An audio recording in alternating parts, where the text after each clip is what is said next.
ஆரோக்கியமான வாழ்க்கைக்கு Aaravil health mix auraville.in வெப்சைட்ல இருந்து வாங்கலாம்.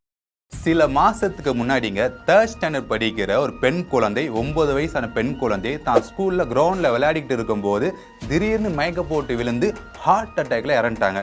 அதே மாதிரி சில வாரங்களுக்கு முன்னாடி +1 படிக்கிற பையன் தான் ஸ்கூலில் வந்து ஸ்பெஷல் கிளாஸுக்காக போயிருக்காரு. ஒரு 7 மணிக்கு போகிறாரு.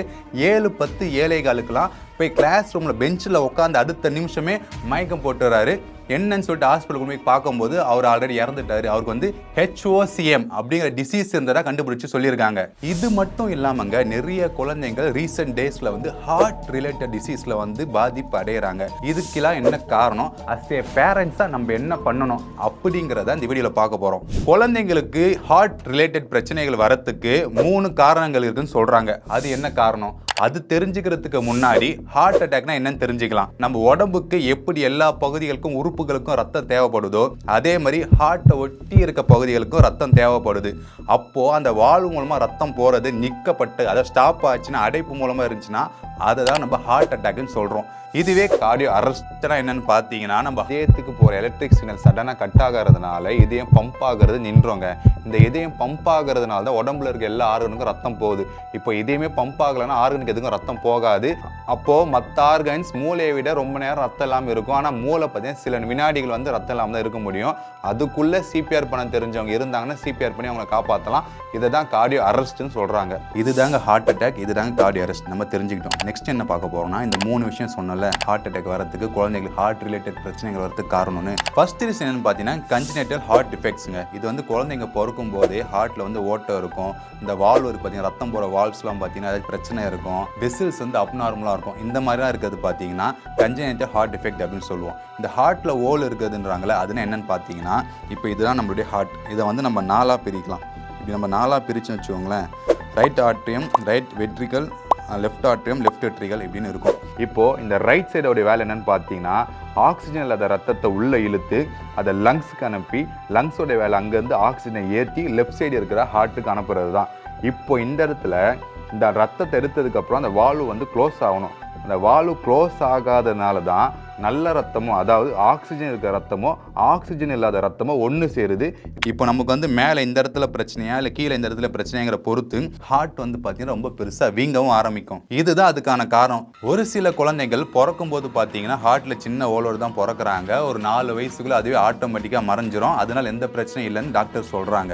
செகண்ட் ரீசன் பார்த்தீங்கன்னா ஹைப்போதெரபிக் அப்ஸ்ட்ராக்டிவ் கார்டியோமயோபதி. இந்த ஹைப்போதெரபிக் அப்படிங்கிறது என்ன பார்த்தீங்கன்னா, ரொம்ப நார்மல் சைஸில் கொஞ்சம் செல்லு ரொம்ப வீங்கி பெருசாகிடும். இது நமக்கு வந்து ஆபத்தான விஷயம். அடுத்து அப்ஸ்ட்ராக்டிவ். இந்த அப்ஸ்ட்ராக்டிவ் அப்படின்னா வந்து அடைப்பு. நம்ம ஹார்ட் பம்ப் ஆகுது இல்லைங்களா, அப்போ அந்த உள்ள போல ரத்தம் வந்து போக விடாமல் தடுக்கும். இதுதான் வந்து அப்ஸ்ட்ராக்டிவ் அப்படின்னு சொல்கிறாங்க. நெக்ஸ்ட் வந்து பார்த்தீங்கன்னா கார்டியோ மயோபதி. அப்படின்னா என்னன்னு பார்த்தீங்கன்னா, இப்போ மசில் மூலமாக ஹார்ட்டில் எந்த பிரச்சனை வந்தாலுமே அதை வந்து கார்டியோ மயோபதி அப்படின்னு தான் சொல்லுவாங்க. HOCM பொதுவாக பார்த்தோன்னா என்னன்னு பார்த்தீங்கன்னா, ஹார்ட்டுக்கு மசில் மூலமாக ஒரு பிரச்சனை வருது, அதனால ஹார்ட் ரொம்ப வீங்குது. இதன் காரணமாக கார்டியோ அரெஸ்ட் வரதுக்கு அதிகமான வாய்ப்பு இருக்குது. இப்போ ஜெனட்டிக் மூலமாகவே நம்ம குழந்தை வயிற்றுல இருக்கு பார்த்தீங்கன்னா, அப்போவே வந்து 75% ஜென் கோட் வந்து நம்ம வந்து அடிக்கும். அப்படி நடக்கும்போது நம்ம வந்து பரம்பரையாகவே ஒரு சில பிரச்சனைகளாக இருந்துச்சு வச்சுக்கோங்களேன், இந்த மரபணு மாற்றமாக சில பிரச்சனைகளாக இருந்துச்சுன்னு வச்சுக்கோங்களேன், அப்போவா வந்து நம்ம ஹார்ட்டில் இருக்கிற மசில்லாம் பெருசாகி இந்த HOCM வருது. தேர்ட் ரீசன் பார்த்தீங்கன்னா ஃபெமிலியர் ஹைப்பர் கொலஸ்டரோமியா. இதுவும் வந்து ஜெனட்டிக் மூலமாக தான் வருது. இது வரதுனால என்ன பிரச்சனை ஆகுதுன்னு பார்த்தீங்கன்னா, நம்ம உடம்புல வந்து HDL high density lipoprotein, LDL low density lipoprotein அப்படின்னு 2 விஷயம் இருக்குங்க. இந்த HDL வந்து பார்த்தீங்கன்னா ரொம்ப நல்ல கொழுப்பு, இந்த LDL வந்து ரொம்ப ரொம்ப கெட்ட கொழுப்புங்க. இப்போ இந்த பிரச்சனை வரதுனால என்ன ஆகும்னு பார்த்தீங்கன்னா, நம்ம ரத்தத்தில் இருக்க LDL இந்த கெட்ட கொலஸ்ட்ராலை வந்து ரிமூவ் பண்ணவே முடியாத மாதிரி ஒரு சூழ்நிலை ஆகிடும். இதனால என்ன ஆகும் பார்த்தீங்கன்னா, ரத்தத்தில் அதிகமான கெட்ட கொழுப்புகள் சேர்ந்து இதுவும் ஹார்ட் ரிலேட்டட் பிரச்சனை வரதுக்கு பெரிய முக்கியமான காரணமாக இருக்குது. இதுதாங்க அந்த 3 ரீசன் இளமை வயசுல குழந்தைங்களுக்கு வந்து ஹார்ட் ரிலேட்டட் பிரச்சனை வரதுக்கான முக்கியமான காரணங்கள். இப்போ பேரண்ட்ஸ் நம்ம என்னெல்லாம் கவனிக்கணும்னு பார்த்தீங்கன்னா, சில சிம்டம்ஸ்லாம் இருக்குங்க. இப்போ குழந்தைங்க வந்து ரொம்ப டயர்டாகவே இருப்பாங்க. அவங்க ஆக்டிவாக இருக்கிறதே அபூர்வமாக இருக்கும். எப்பயாச்சும் தான் ஆக்டிவாக இருக்கான், என் பையன் எப்பவுமே டயர்டாகவே இருக்கான்ப்பா, இதெல்லாம் பார்த்தீங்கன்னா சிம்டம்ஸ். அடுத்து வந்து பார்த்தீங்கன்னா ரொம்ப மூச்சு வாங்குறதா இருக்கும். இப்போ மூச்சு வாங்குறதுங்கிறது ரொம்ப அதிகமாக ஸ்டெப்ஸ் ஏறுறாங்க, ஓடுறாங்க, ஓடி விளையாடுறாங்க, ஆடுறாங்க, பாடுறாங்க. இந்த மாதிரி நேரத்தில் மூச்சு வாங்கினா வந்து எந்த பிரச்சனையும் கிடையாது. சும்மா ஒரு 100 மீட்டர் கூட நடக்கல, ஒரு 10 படிக்கட்டு தான் ஏறுறாங்க, குழந்தைங்களுக்கு அப்பயே ரொம்ப மூச்சு வாங்குது, இந்த மாதிரிலாம் இருந்தால் அதுவும் ஒரு சிம்டம் தான். இப்போது அடுத்த சிம்டம் என்னென்னு பார்த்தீங்கன்னா வயிறு வந்து அதிகமாக வீங்கும், கால் வந்து அதிகமாக வீங்கும், நைட்டு தூங்கி எழுந்துக்கிறாங்க, காலைல சரியாயிருது. இந்த மாதிரியான வீக்கம் இருந்தாலும் பார்த்தீங்கன்னா இது வந்து ஒரு சிம்டம் தான். அடுத்த சிம்டம் என்னென்னு பார்த்தீங்கன்னா ஹார்ட் பீட் வந்து ரிதமாகவே இருக்காதுங்க, ஒரு மாதிரி இஷ்டத்துக்கு கொலாப்ஸ் ஆன மாதிரி இருக்கும். இது நம்மளால் கண்டுபிடிக்க முடியாது, டாக்டர் கிட்ட போனால் அவர் கண்டுபிடிச்சு சொல்லுவார். நெக்ஸ்ட்டு வந்து பார்த்தீங்கன்னா ஹார்ட் ரொம்ப படப்பட வேகம் அடிச்சுக்கிட்டே இருக்கும். இது ஓரளவுக்கு நம்மளாலே ஜட்ஜ் பண்ண முடியும். குழந்தைங்க சொல்லுவோம் என்னம்மா தெரியலமா படப்படன்னு இருக்குமா அப்படின்னு மாதிரி குழந்தைங்க சொல்கிறதுக்கான சான்ஸ் நிறையாவே இருக்குது. இதில் அந்தாங்க சிம்டம்ஸ் ஹார்ட் ரிலேட்டட் பிரச்சனை இருக்கா அப்படிங்கிறதுக்கு. சரிங்க, இப்போ உடனே வந்து என் பையனுக்கு மூச்சு வாங்குறான், அதெல்லாம் நார்மலாக கூட இருக்கலாம், நீங்கள் உடனே பயந்து பதற வேண்டிய அவசியம்லாம் கிடையாது. உங்களுக்கு அப்படி ரொம்ப டவுட் இருந்துச்சுன்னா ஹாஸ்பிட்டலுக்கு போய் செக்அப் பண்ணிடுறது ரொம்ப நல்லதுங்க.